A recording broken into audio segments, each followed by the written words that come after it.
I bought my first cookery book in 1960 as part of my trousseau.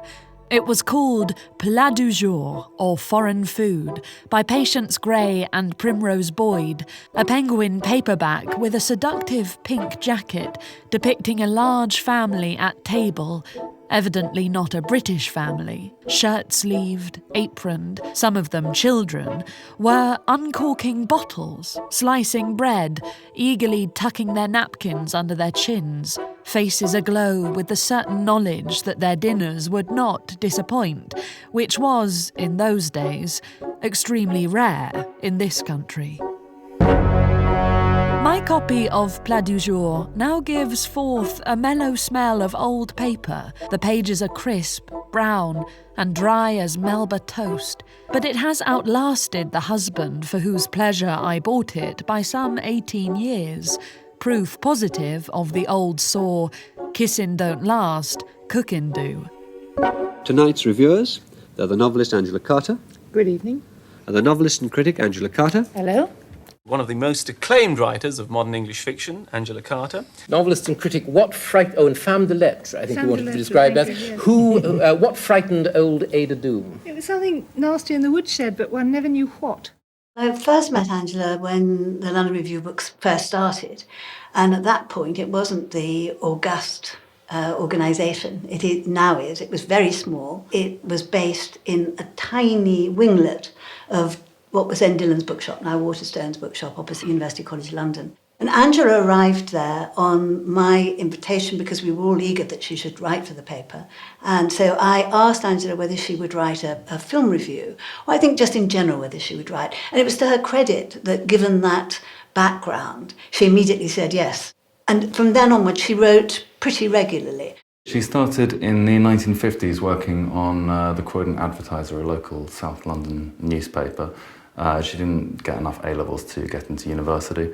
So she began as a reporter and found her way into writing more personal comment pieces while she was doing that, and began to develop a very idiosyncratic personal voice, partly as a way of getting a byline in the paper, because in those days almost everything was written anonymously, but she realised that if she put the first person in enough I, then they'd find it very difficult to take all of them out and would just end up giving her a byline at the end of it.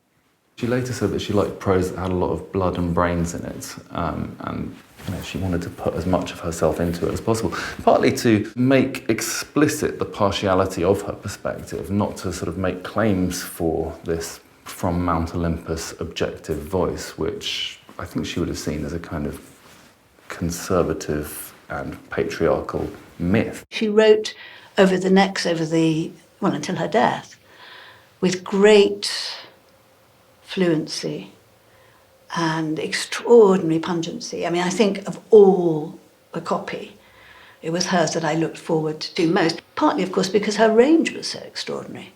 And when you think that, she was the first person we turned to write about the ANC, but also the first person one turned to write about Colette, or food, or Christina Stead.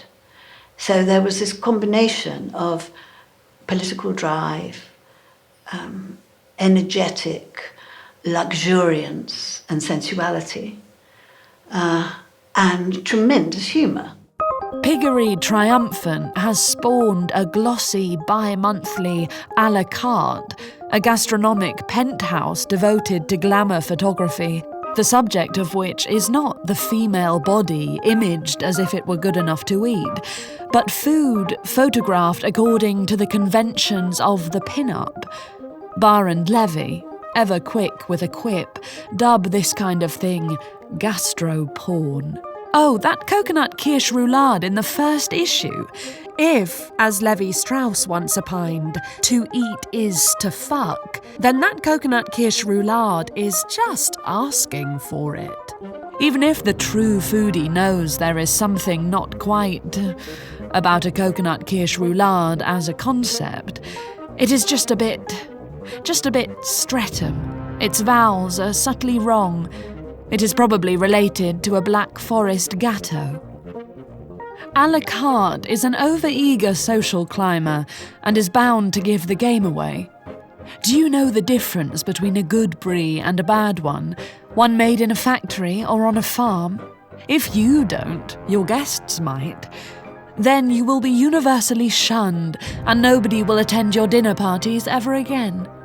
This mincing and finicking obsession with food opens up whole new areas of potential social shame. No wonder the British find it irresistible. Carter was sort of reflexively funny. I think that's one of the wonderful things about her, both as a writer of fiction and of non-fiction, that she was capable of being, angry and funny at the same time. And I think a lot of people did miss her humour and her wit. She said in a letter to her publisher Liz Calder at one stage that she was at pains when writing the blurb for her novel The Passion of New Eve to make explicit that there was dark humour within the novel, because otherwise people missed it. And they missed it anyway, and most of the reviewers and the subsequent criticism has treated it as a straightforward polemic rather than a novel with many elements of satire and burlesque. This was a time before people had what she described as this finicking obsession with food, when she actually mentioned as a cause of some surprise that The Guardian were devoting more pages to food than they were to book reviews. Well, nobody's surprised in that now. I mean, people are amazed if there's a book review flying around in the middle of the soup,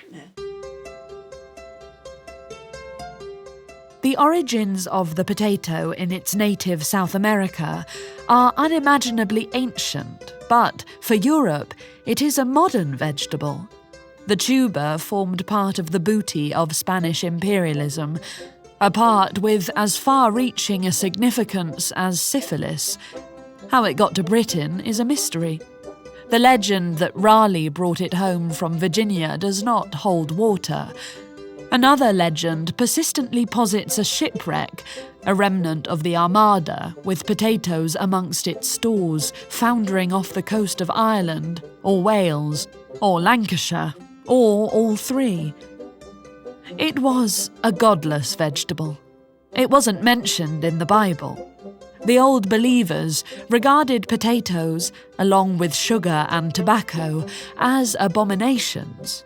The Irish surrounded the planting and harvesting of their crops with ritual and superstition, with good cause, as it turned out. Food was the subject in which she found a confluence of her interests, I think.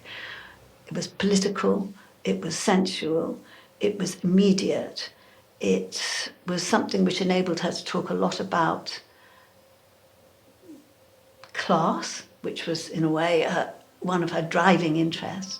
In their turf cabins, the enormous families, 6 or 7 children, 8 or 9 children, the English were haunted by the spectre of Irish overpopulation.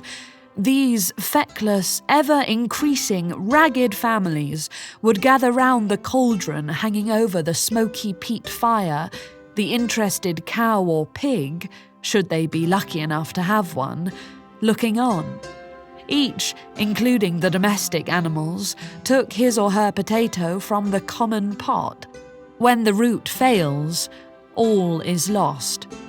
It is estimated that up to 1 million people died, either from starvation or from disease that came in the famine's wake. Emigration to the United States and also to Australia that followed the famine robbed Ireland of another 1 million or so, and dowered those nations with a rich strain of ineradicable Anglophobia.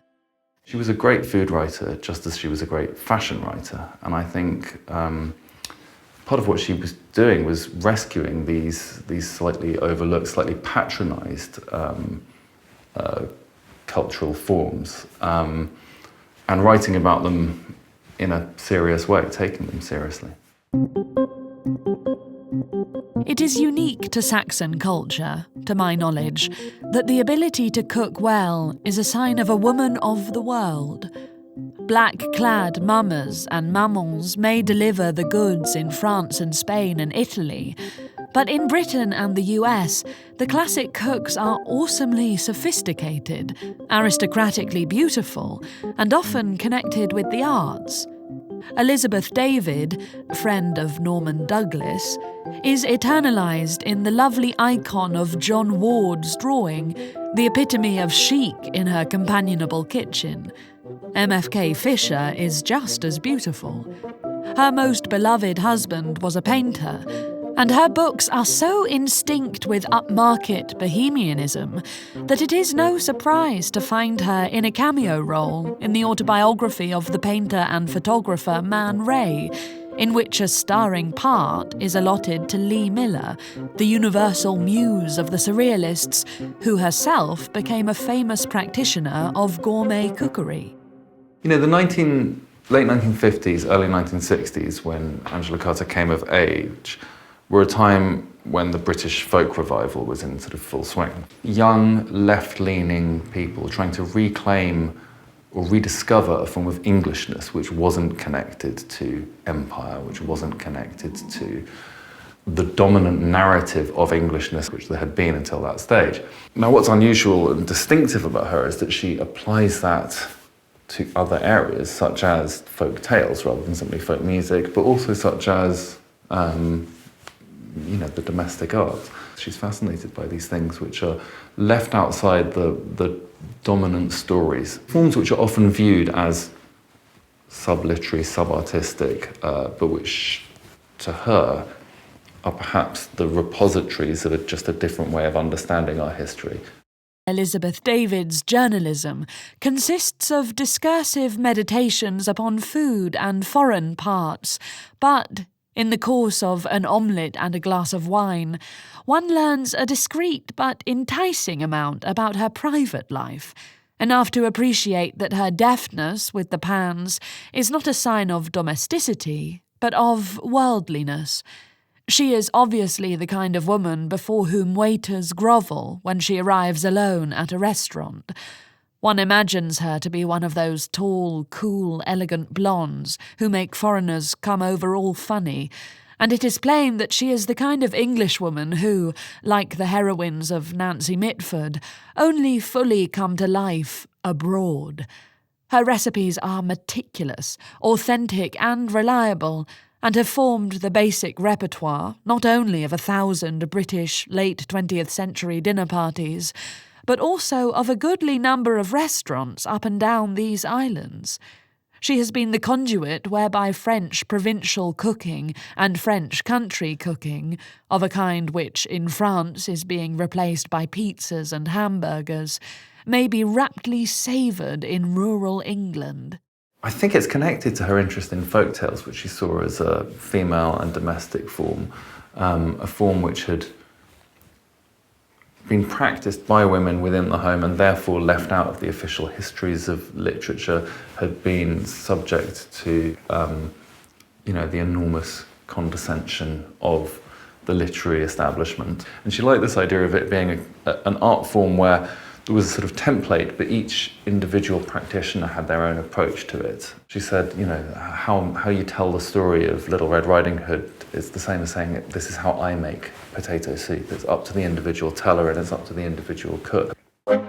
Patience Gray helped to instigate the concept of the cookery book as literary form, part recipes, part travel book, part self-revelation, part art object. A connoisseur of free food, she waxes lyrical on snails, especially the Helix operta, oval in shape, golden brown in colour, with a beautiful logarithmic spiral structure. Surely, of all the creatures we eat, we are most brutal to snails.